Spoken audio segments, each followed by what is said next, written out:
हर खबर पर आपकी नजर बेताब समाचार।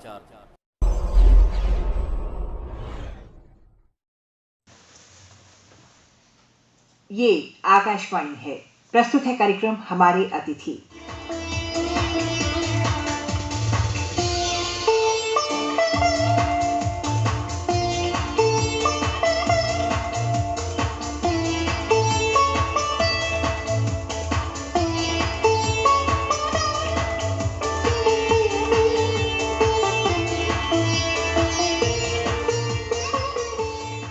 आज इस कार्यक्रम में हमने स्टूडियो में आमंत्रित किया है कवि, लेखक एवं पत्रकार श्री S.A. बेताब जी को।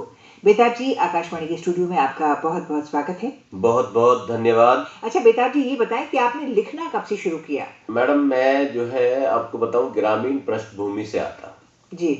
एक तरह से देखा जाए जो असली भारत है वो आज भी गांव में बसता है जी।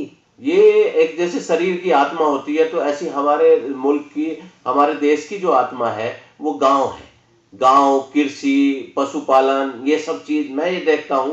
तो मैं जिस ग्रामीण क्षेत्र से आता हूं, उत्तर प्रदेश में एक जिला है मेरठ, बड़ा मशहूर जिला है। जी जी जी, आजादी में बहुत बड़ा योगदान रहा है मेरठ जिले का। हम सब लोगों ने सुना है ये जो ज्वाला आजादी के लिए भड़क गई, तो वो मेरठ से हुई थी, और उसी मेरठ की पृष्ठभूमि और मेरठ की जन्मभूमि है मेरी। मैडम, मेरठ में सरदना तहसील है, और सरदना तहसील में एक गांव है जहां मेरी पैदाइश हुई। जब मेरी उम्र 17 साल थी तो सबसे पहली कविता मैंने उस वक्त लिखी थी, तो पढ़ाई के दौरान ही। मुझे ये लिखना बहुत अच्छा लगता था। मुंशी प्रेमचंद जी और जो बड़े बड़े साहित्यकार हैं उनको पढ़ना, और उनको पढ़ करके मैं जब उनका साहित्य देखता था तो मुझे अपने गांव की वो चीजें याद आती थी, और उस गांव की पृष्ठभूमि को देखते हुए मैंने जो है उस वक्त लिखना शुरू किया। मैंने पहले छोटी सी एक कविता लिखी, वतन के ऊपर जो है मैंने एक कविता लिखी। उसके बाद मैंने जो है कहानियां लिखना शुरू किया, और मैं इस तरह से मेरा सफर जो है लेखन की ओर बढ़ता चला गया, और मेरी रुचि साहित्य में बढ़ती चली गई। इस तरह से मैं जो है ये कार्य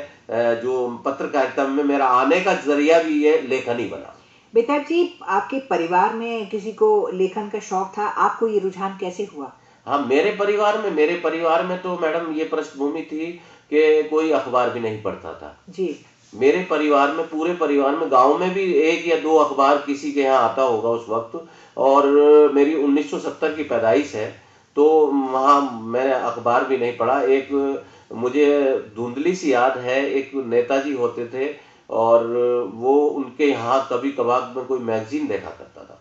तो उस वक्त मैगजीन जब मैं देखता था, उसमें राजनीति की चीजें होती थी, साहित्य का भी पन्ना होता था, तो मुझे साहित्य से बहुत लगाव रहा।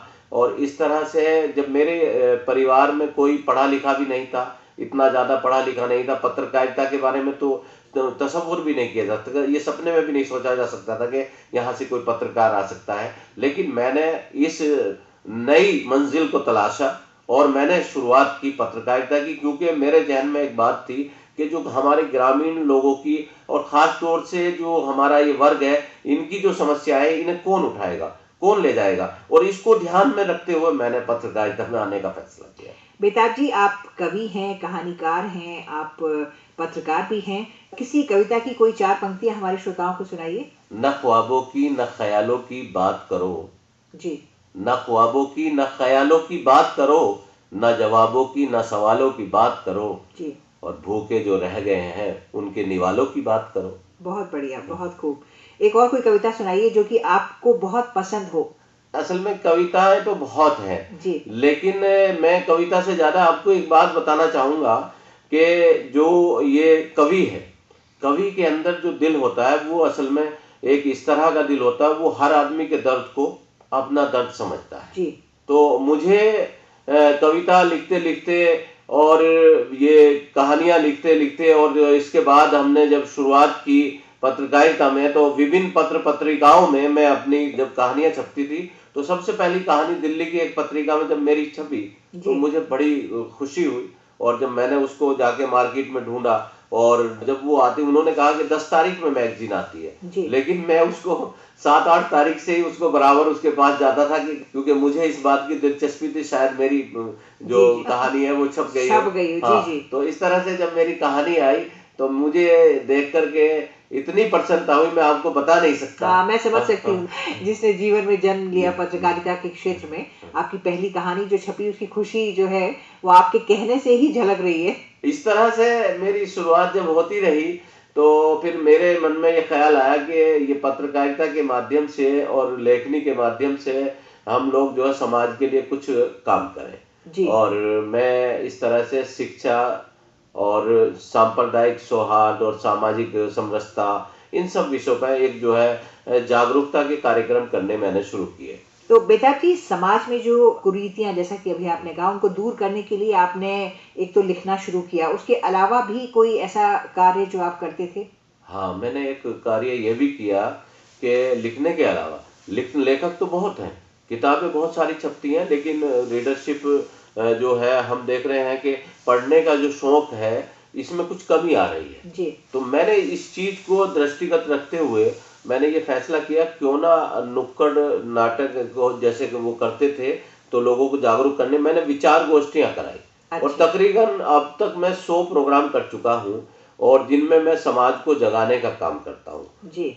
और उसमें खास तौर से, क्योंकि समाज के सभी लोगों का सामंजस्य, सभी की समस्याएं, और समाज में जो कुरीतियां हैं, जी। जैसे दहेज है, अशिक्षा है, सामाजिक बुराई है और छुआछूत है, जी। इन सब विषयों पर हमने, और खास तौर से जो सांप्रदायिक सौहार्द पर, अभी भी हमने इसी साल में कई प्रोग्राम किए हैं इसी तरह के। जी। और मैं इस तरह से अब तक तकरीबन 100 से ज्यादा प्रोग्राम कर चुका हूँ, और उसका रेस्पॉन्स ये मिलता है मैडम कि लोग जो है उसको सराहते भी हैं, और उसमें हमें वो नए लोगों को हम बुलाते हैं, नई जगह पर करते हैं। और जैसे जब बड़े सेमिनार करना या उस तरह के नहीं, हम जहाँ 100, 150, 60, 70, 80 या इस तरह से लोग इकट्ठे होते हैं, और उन क्षेत्रों में जहाँ अखबार भी नहीं पढ़ा जाता, मैगजीन भी बहुत कम पढ़ी जाती है, और जो अभी भी बहुत सारे लोग जो इन सब चीज़ों से दूर है, तो उन्हें जागरूक करने का काम करते हैं। बेताब जी, आपने कहा कि आप विचार गोष्ठी करते हैं,